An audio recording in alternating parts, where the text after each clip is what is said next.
At any given time, I'm giving my life my all.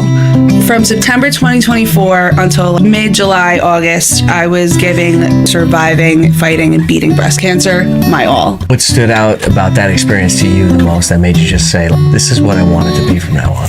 I finally had the story to tell, and I was telling it, and people were like latched onto it, and I was like, well, like this is cool. But I felt important because people like related to what I was saying. It like resonated with them in a way like that they themselves found their own message in it that could like help them in their own lives, and that's like so like it's meaningful. So important. Be able to take one bad thing and then like spin it into yarn and like produce something that like is good. That's like a cool way to like think about it. It's so cool. I like literally went from like thinking I was gonna die to like now there's like two of me.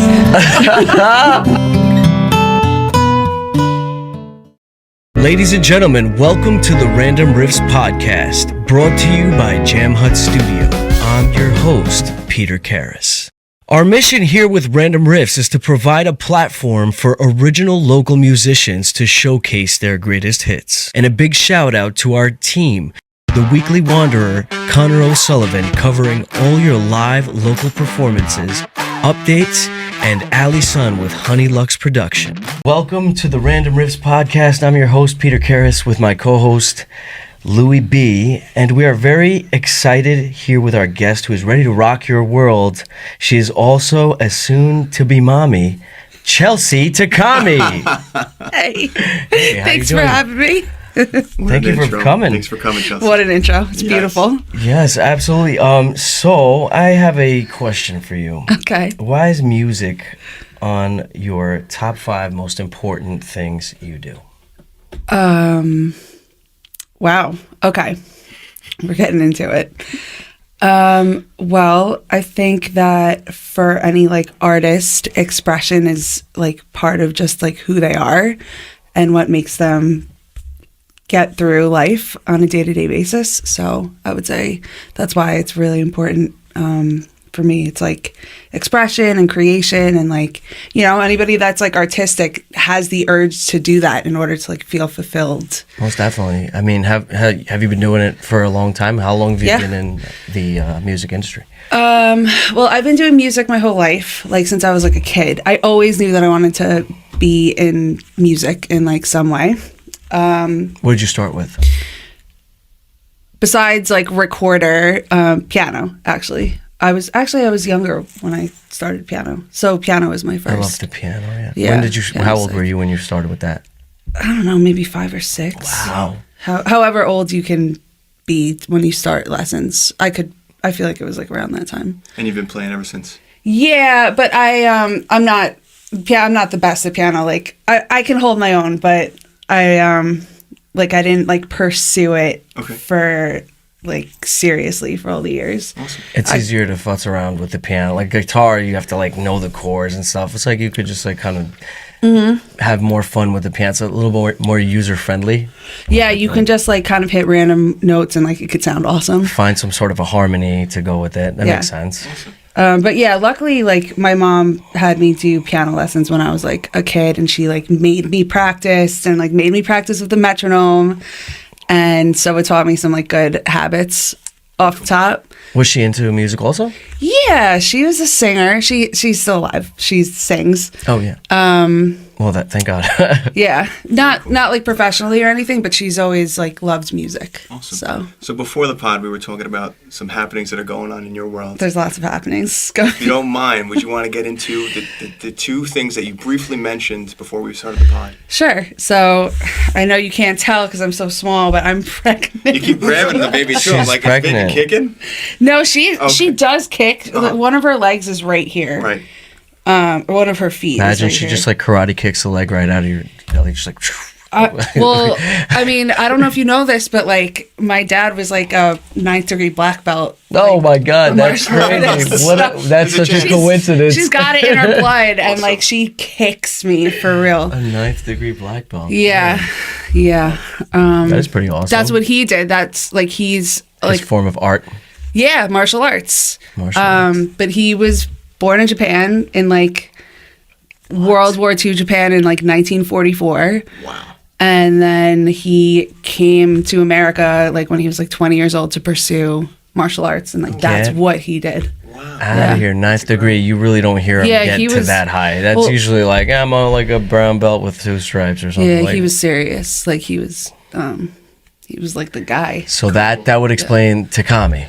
Yeah, well, because you look Italian. Miyazaki. I don't know. Miyamoto Musashi.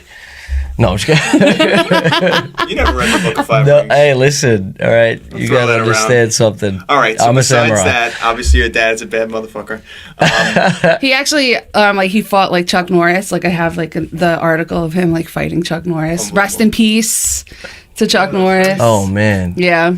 Unbelievable. That's amazing. They say that And he he knew was Bruce Lee he and was stuff. doing when he was doing push-ups, he was actually just pushing the world down. He was. I felt it. It's insane. Wow. But besides that, I know you briefly mentioned that you had breast cancer. What was that experience like? It wasn't great. It was not a great experience, but it was definitely like life-changing. And shocking. And so September 2024 is like when I found out.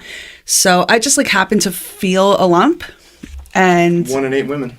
yeah, thanks. Oh wow. I'm an oncology nurse, by the way. That's why. Oh, you are? Yeah, I used to work at the Zuckerberg Cancer Center in Lake Success. That's where. So you could That's help- where I got my chemo. No Yeah, kidding. yeah. And I see you had a port placed. Yeah, can you tell That's the awesome. scar is like no, but freaking that's a badass huge? scar.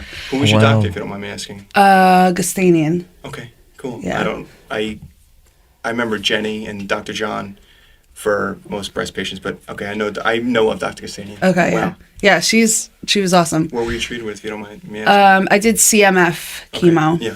which they wanted to put me on a different one. Mm-hmm.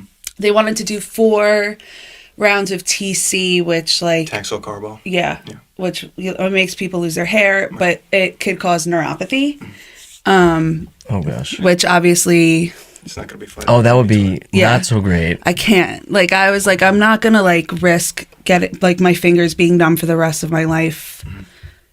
Cause like, where's the quality of life? Like if like you literally make a living and like do everything that you love, like playing guitar, and you can't feel your fingers for the rest of your life. So I was at Good Sam. Okay. That's where I got my surgery, and they suggested like the CMF chemo or the TC chemo. So I got a second opinion at Northwell, and then Gustanian was like, you could do 8 rounds of CMF, and you may or may not lose your hair, but you won't have neuropathy. So I was like, all right, I'll do that. Oh, thank God. All right. Yeah, it was really like, I remember that part. I was like, what do I do? Like, what chemo do I choose? But like, I went with CMF. Yeah, Cytoxin, methotrexate, and fluorouracil. So they pushed that. fluorouracil. Wow. Yeah. There's some good nurses over there too. Yeah, oh my God, the nurses like made the whole experience so much better. And you got to ring the bell. I rung the bell. Chelsea, I used to work there. That's Yeah. amazing. That's crazy. awesome. That's Yeah. just such a small world. It is. That's Wow, that is incredible. And your hair looks insane. amazing. Thanks. Well, Yeah. I lost like 15% of it, I would say. Like Yeah. it got really thin. But nobody could really tell except for me. Okay. And they say it grows back even stronger than when you're done. So I think it looks Well, and I'm pregnant, so Yeah, that yeah, helps. exactly. Like the hair. Oh my gosh. I went like literally directly from breast cancer into being pregnant. But like I said, like before, like I did not know until I was like halfway I through feel the like pregnancy. right now, like that would qualify you as like an Olympic athlete. Like you're literally like jumping through one from My one body hoop has been through some after- crazy shit. What the hell is Oh my- going it's on been right so now? You're crazy. probably like, all right, this is what the fuck. Like Yeah. enough is enough with this craziness. It's But- been a ride. well, they say the breaking precedes the blessing, so hopefully Yeah. we got some blessings lined up. I mean, everyone You know says what I mean? that babies are a blessing. Oh, I've said that's it true. many times. Now that I'm pregnant, though, I'm like, holy shit. No, it's Baby's kind of gonna scary. change your life in ways you never thought possible. Yeah. It's all gonna for the better. it's gonna force Yeah. you to hit the ground running, and I'm sure it will I probably. think she's already like- hitting the ground running. She's Oh yeah, she's gonna take off. So, I wanted to ask this: what's a truth in your life, either personal or musical, that you learned the hard way? Ooh. Digging deep tonight. Like right off the bat. I know we did not ease this at all. I apologize. We really started pretty strong. No, it's cool. We did. A truth that I learned the hard way. Well, I can definitely use my past experience. I would say one of the things that like I learned the hard way was how to give yourself grace and like be easy on yourself and like not make things so hard on yourself. It's so important. It is. And like I feel like especially in like our culture where like we're work driven and like to be successful means like you have to like work like crazy and like you don't sleep and like that's kind of like a flex and like to be hard on yourself. And I literally lived that life until my diagnosis. And like once I was like diagnosed, everything changed and I had to like stop. Like I stopped everything. I stopped gigging and I was gigging like 10 years straight. Like, was there a part of you that was like, oh, thank God I get to just take a fucking break? Yeah, well, weirdly enough, I reached a point where I was just like in complete burnout. So I actually took, for the first time, I set aside the whole month of October to just like do nothing or do whatever I wanted. But my first oncology appointment was October 1st. So like the time that I set aside was when I found out that I had breast cancer 3 days before that. Like you psychically found that out in your mind. You're like, I need this month. And when you get sick like that, it becomes like a job. It is. I mean, it literally took over everything. Yeah. But it became like my full-time thing. Like I literally read through like textbooks. Like I became like it was my job. Wow. Like I spent hours a day reading and just like learning everything that I could about breast cancer and I had no idea that there were different types of breast cancer. Yeah. And I learned so much stuff. I don't carry the gene, but I learned that 90% of cancers are not genetic. Mm-hmm. So keep that in mind and check yourselves. Yeah, 1 in 8 women, 13%. And on Long Island, it's probably like 1 in 6, honestly. Yeah. Long Island is like crazy with the breast cancer. Right. Yeah, rum and water. My gosh. Yeah. Well, dang, what the frick? Yeah. I mean, we're glad you're here to tell the story, Chelsea. Me too. I think a lot of women and people in general are going to listen to the story and think, wow, what she went through is unbelievable. And now she's, smiling, happy she got through it. She's going to have a baby, like all good things. I'm going to have a baby in like 3 or 4 weeks. And you said you're a male nurse, so you could help her with that, right? Yeah, I could help her with that. That's what she wants instead of going to the hospital? Sure. We're going to schedule that in 3.5 weeks. What do you do during the day? Oh, man. You don't want to... Dude, I'm actually a 9th degree black belt. No, just kidding. No, but my question actually is, what is one place that would be a dream for you to perform? Ooh. See, if you asked me this like 3 years ago, I would have said like Madison Square Garden, which is pretty sick. But now, I'm like, I would rather do it somewhere like tropical and beautiful.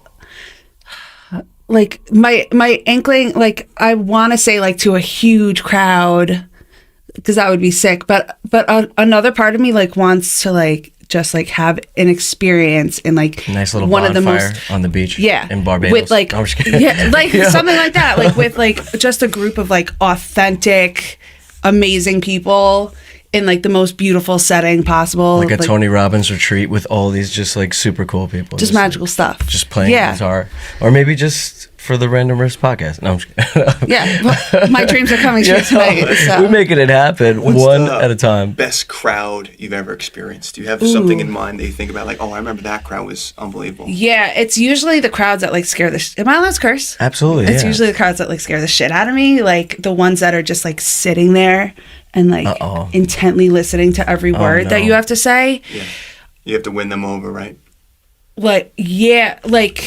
Yeah, I mean, I feel like you have to win any crowd over. Like if you're playing in a large bar and like everybody's like talking and like so loud, like you can win them over too.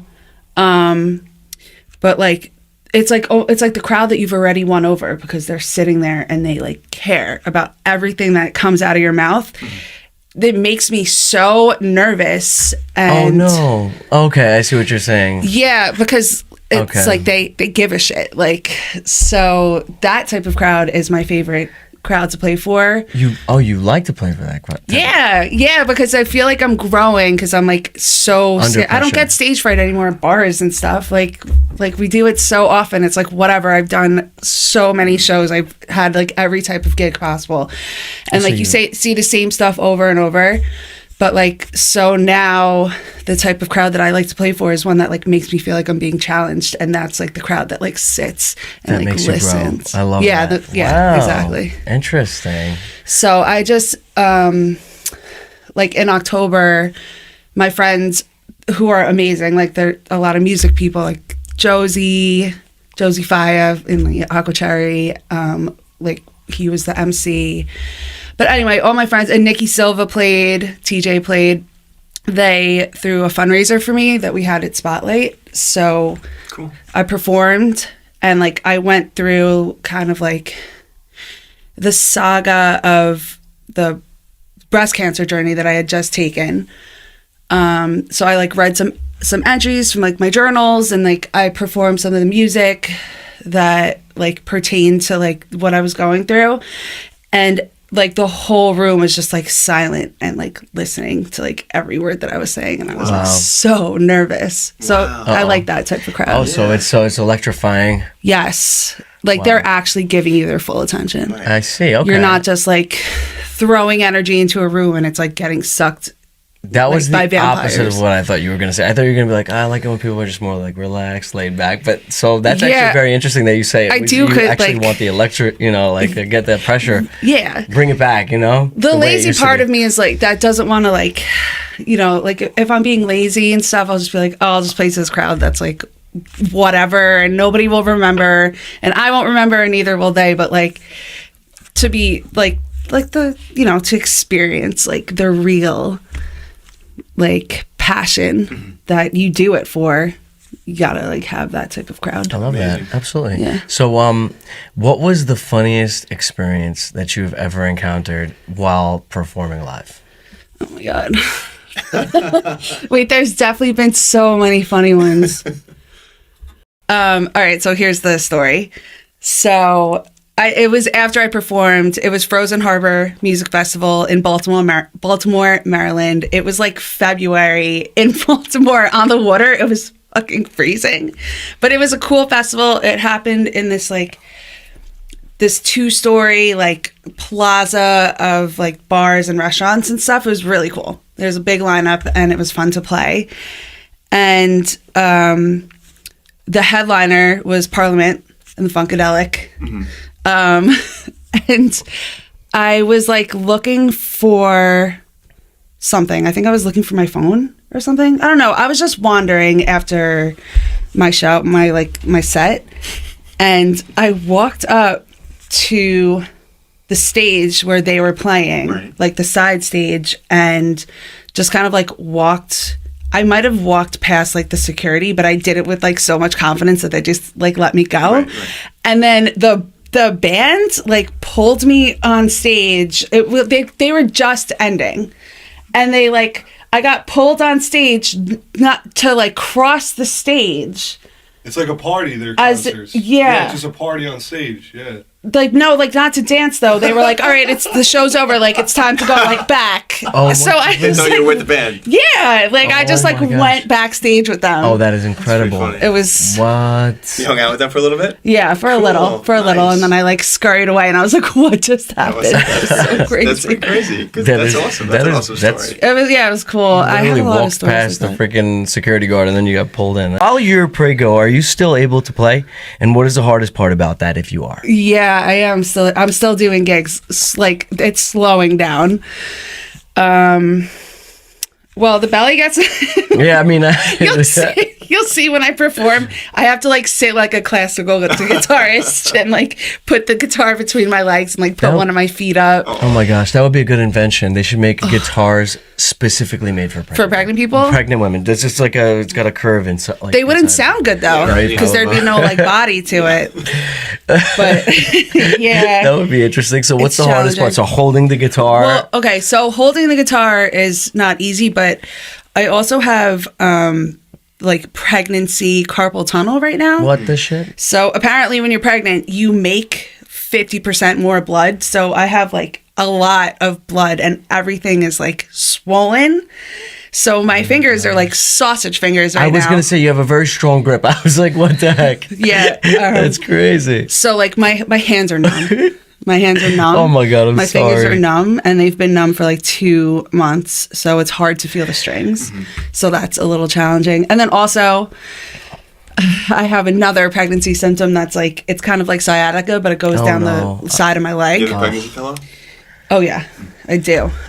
But I don't know. I have this back injury from a motorcycle accident that I got into like in my 20s, and I think the pregnancy, because like everything's big now, is like pressing on that injury, and it's pressing on a nerve, so it's making my leg go numb. So it's hard to like stand up. Oh my gosh. So, and I get really tired really easy, and I get really sweaty. Yeah. So it's not easy to like gig, but I'm still doing it. That's what I'm Think of it talking now. about. You're almost there. I'm almost there, yeah. That's You got a good the spirit diehard warrior right there. Good stuff. Thanks. No sick days in show business. That's Yeah. a fact. So I mean, I took a year off for breast cancer. Well, I guess. I mean, And I just started getting into gigging again. I was like picking up momentum and like getting my life back, and then boom, You'll be back gigging 4.5 months pregnant. I'm not even just like, you're pregnant. I was So speaking of giving it second trimester. getting pregnant. giving it your all, do you think that you're making music your all at the moment? And what is one thing you would do if you could improve? Anything. At any given time, I'm giving my life my all. Right now, like from September 2024 until like mid-July, August, I was giving like surviving, fighting, and beating breast cancer my all. And then I went through a breakup in between chemo and radiation. Me and my ex broke up, and I had to move. It was like this whole thing, and I was still going through treatment. I can't. So I was that's like, insane. It was so crazy. But I was like, okay, I need to start gigging like sooner than I'm ready. So I started giving that my all again. And then I was like on this good. I was picking up momentum. I went to Nashville, found out that I was pregnant when I was in Nashville. And then everything changed again. So I had to like, it's not my ex's. It is somebody. Oh my It's somebody way better. His name is Matt. Shout out. Shout out to But Matt. I had to like tell him like, hey, I'm pregnant. And Lord. like, I'm not just pregnant, like I'm like 4.5 months pregnant. So we obviously had to focus on like what we're gonna do. And he's awesome. And he was like I've always wanted to be a dad, and I was like, I guess I'm having this baby, and like we get along. So Wow. That's so cool. yeah, it was cool. So we're That figuring was like out. the little silver lining, and like all these bad things just like beating you down. It's like, all right, you know what? This guy's really cool. Let's do this. Yeah, it was cool that he was cool.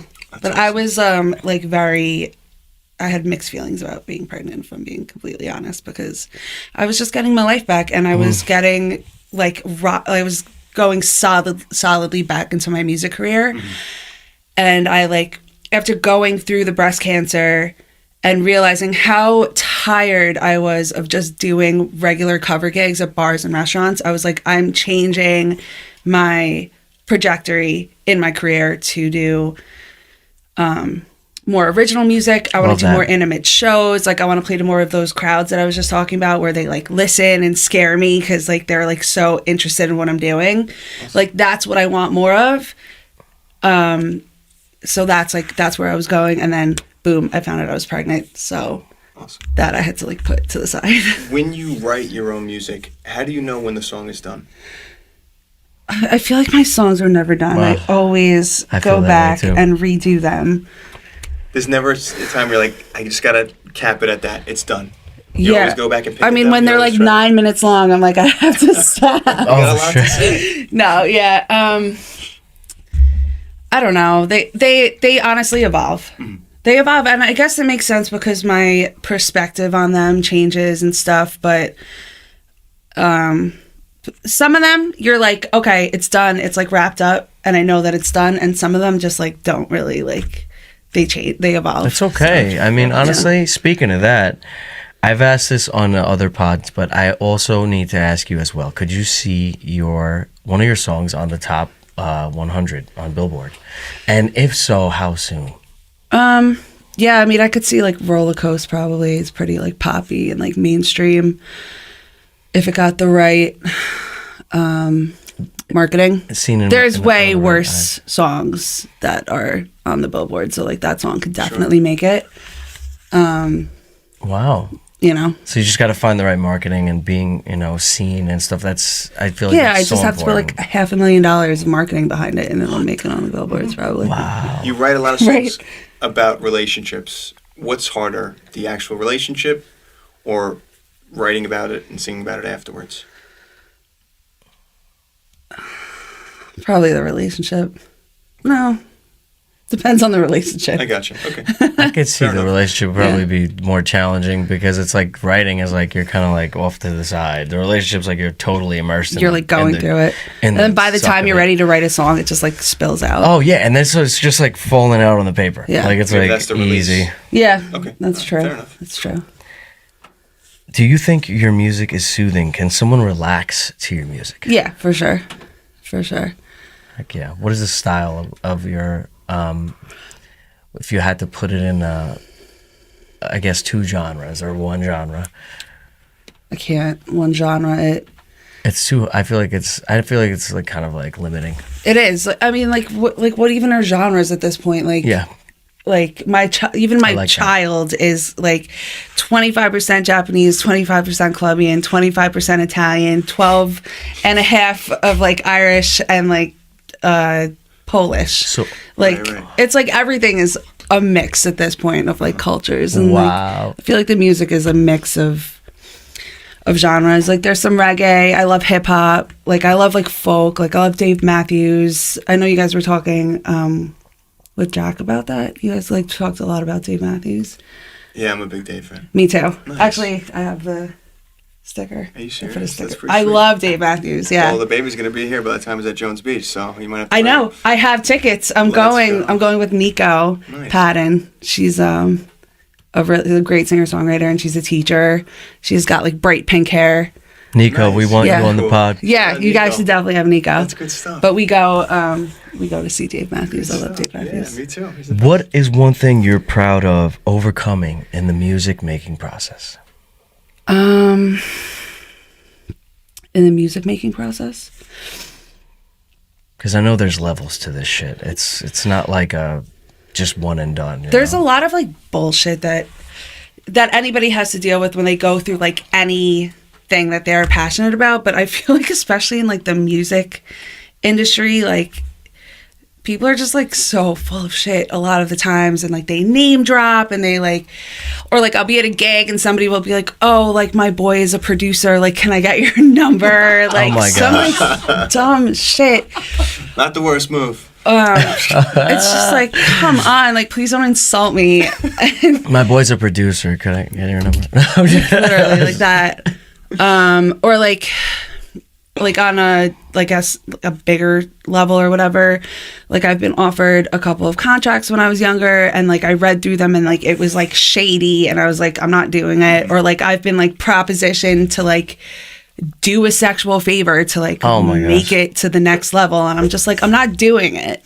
I'm not doing any of it. But it also gives you perspective on how you think, these artists that are less talented got to where they are. It's crazy. Yeah. right? They probably said yes to some of these situations that I was offered, but you got integrity, you got dignity, and you're a real artist. So Yeah, maybe Not- some of them like, and We're hearing about the crazy stuff that's going on and the dark stuff that's going on around in the industry. there's a lot of crazy dark These stuff industry that goes on. giants that are now finally getting exposed and Yeah. locked up and stuff. Yeah, like there's like some really crazy shit that happens, and like I guess it's because like the music industry is like you could like get away with stuff like that because it's like an artistic And it thing, and has. it's so much ego.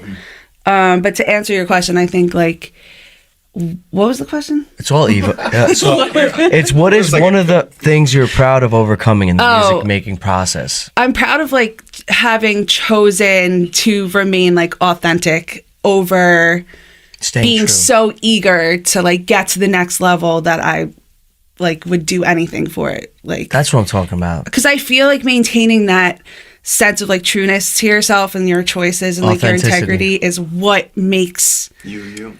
Yeah. And That's it what the most makes your important. message have like weight to it. Wow, that is so true. That makes sense, and that is obviously, I think, one of the most important things, because you see these people, sometimes they get to the success and then they feel like an empty shell, and they're like walking Yeah. around, and it's like, oh, I did it, but I'm like dead, I hate everything, and like they look miserable. Yeah, they do. They look It's like you miserable, did all this messed up stuff that like screwed your psyche. Now you got all the things you thought you wanted, and that's also not enough because everyone's like staring at you, taking videos and shit's like it's messing you up. Yeah, and I don't blame them. Like I don't judge at all. Like I get it. Like there's probably some things I'd sell out for. Like I don't know. We're all human. Yeah, I mean, nothing crazy like the sexual favors or whatever. But like there's things that I would. I know what you're saying. I don't even know. What I I'm got what trying you're to say. So, Like, but what thank event you. were you performing that stood out to you, and why? What of the events that you've done in the past? There's been some really, really great ones. And what was it that was just like, This that is why was I do my what I do. that was my piece right there. Well, definitely the breast cancer benefit that my friends threw was a It big sounded one. very like It was like an important show for me. good vibes. Yeah, I mean, amazing vibes, like a lot of support, Intimate. very That's what it intimate. was, yeah. It was intimate, and also like it was like my first. It was like dipping my foot in the water of like the new type of performance that I wanted to give, and I like created this show that was revolved completely around my own experience and like my own music for the first time. So that was a really important As comparison to like covers. just covers. I play so many covers. So you created a format, and in that format, you got to experience something different. Was the template different? What stood out about that experience to you the most that made you just say like, this is what I want it to be from now on? Yeah, because I was like I finally had the story to tell, and I was telling it, and people were like latched onto it, and I was like, whoa, like this is cool. Like That's I powerful. feel important. I got them in the palm of my hand. Yeah, but it wasn't like oh, like these, but I felt important because like I feel like people like related to what I was saying, and it like resonated with them in a way like that they themselves, like found inspiration in it, or like found their own message in it that could like help them in their own lives, and that's like so like It's so meaningful. important. It's so important to be able to pull from someone's, dark parts and say, listen, you gotta be tough. You gotta make it through. or Yeah, else, like I felt like I was fulfilling my mission in that like I went through this super scary experience that like is like crazy. I mean, you've seen it so many times because you literally like are there You come or to were them there. on the first, I could only, I've been the nurse on the other side. I'd obviously never been in the chair, but I've been the nurse who explained the chemo, have the talk about advanced directives, have the talk about, how your body's going to change, what to expect. It's, like I said before, it becomes like a job, and it's overwhelming, it's nerve-wracking, and sometimes you feel, you can feel like it's a whirlwind, and you're getting rushed, and people are throwing information at you that you never heard before. So, I'll give you all the credit in the world, but you got through it. Thanks. Yeah. But like I just felt like I took this experience that is like super scary, and like like everybody's afraid of getting cancer or knows somebody that had it or had it themselves. Like it's just like everywhere. But I was able to take that and then like turn it, with the help of my friends throwing this benefit, like turn it into a message that helped people. So like to be able to take one bad thing and then like spin it into yarn and like produce something that like is good. That's like a cool way to like think about it. It's so cool. That is Yeah. literally like alchemy. You're like turning all this trauma into exactly. treasure. Yeah, exactly. And like have you ever like used that to make some, like lyrics or like musical something, like inspirational stuff? A lot of my songs have like a kind of like spiritual or like a inspirational message behind them. The ones that aren't like relationship songs are usually about like some kind of like strength or like digging or like strength of character. So I try to like not preach it. Like I'm not like a preacher, like like. I got you. But I try to like relay that message. Fantastic. Who's your greatest musical inspiration? Dave. Yeah, Dave's a huge one. Dave's like top 3. Yeah. But I don't know. I have a lot of like favorite musicians. Like obviously Dave. Like I love Jewel because she had a hard upbringing. Like she had a rough start, and she has made some like incredible songs with great messages. Yeah. As has Dave. But like Alanis Morissette was like my idol also.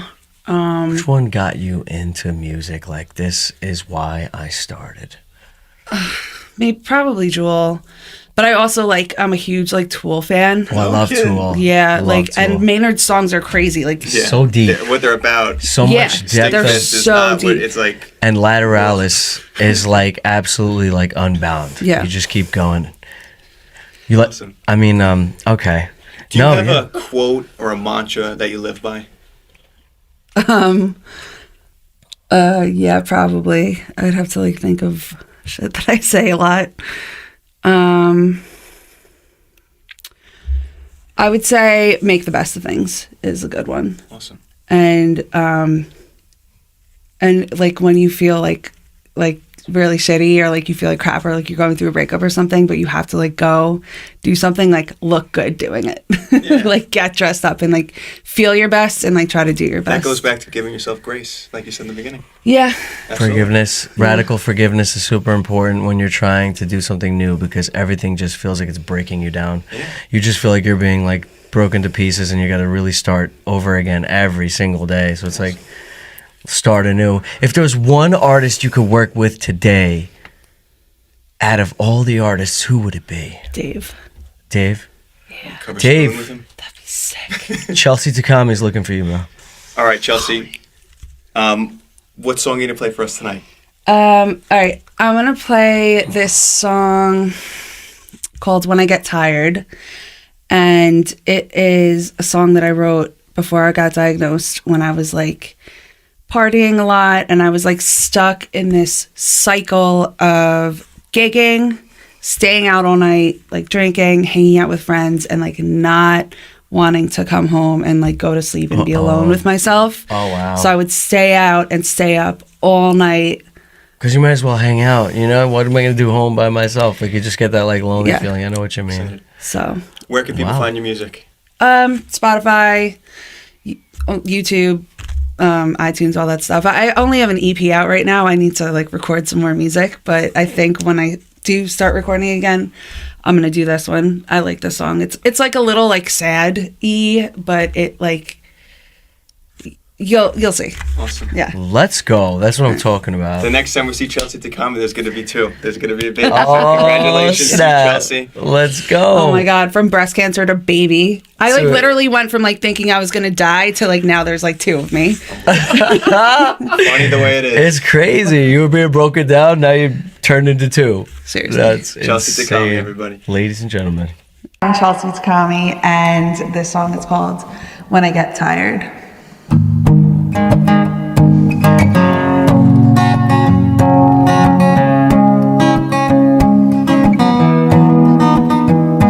I lie in bed, awake at night, and wonder why I try to fight sleep. I used to sleep so peacefully, alone in bed with only me.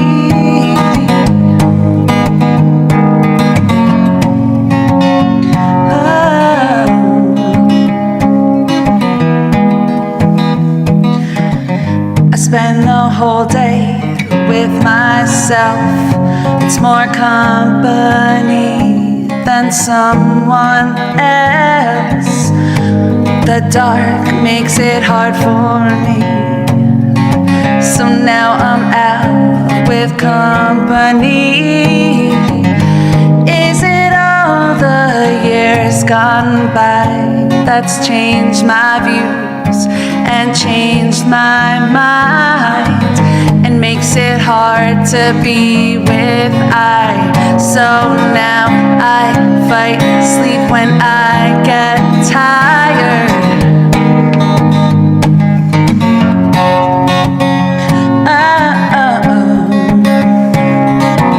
So is it late or is it early? Is something wrong with me? Am I supposed to be? 'Cause why would God bless me with this talent if not to write about our challenges? When I get tired, I try with all my might to stay awake and stay alive. Just one more sip, one more line, one more thing to keep the night up. I wanna stay all night up. Don't want the sun to come up. Don't wanna think about it. Consequence, can do without it.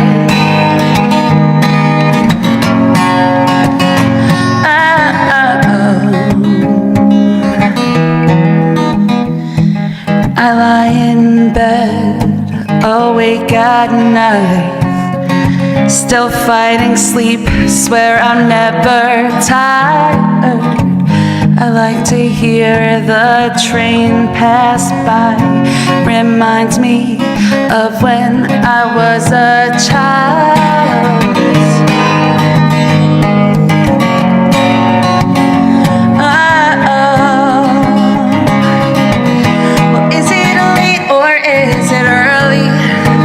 Is something wrong with me? Am I supposed to be? 'Cause why would God bless me with this talent if not to write about our challenges?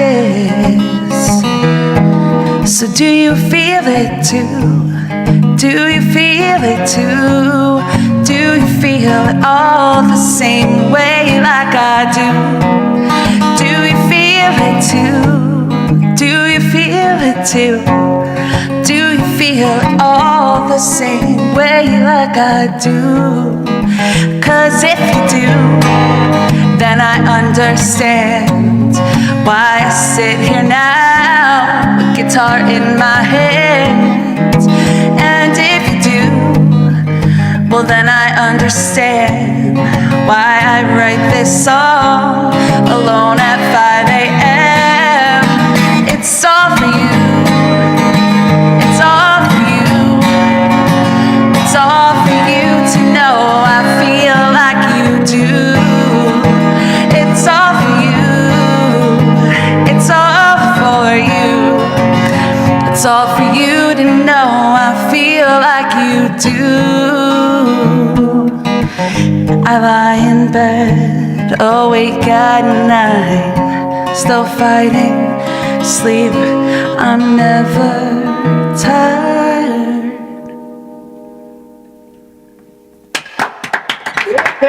Thank you.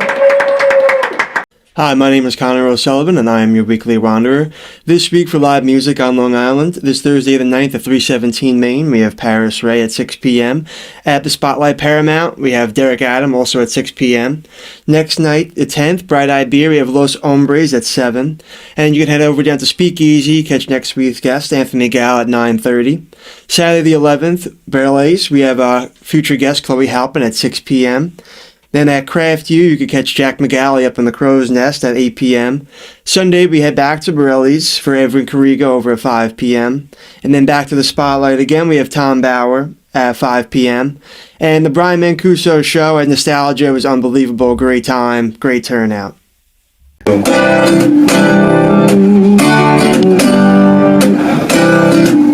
Subscribe to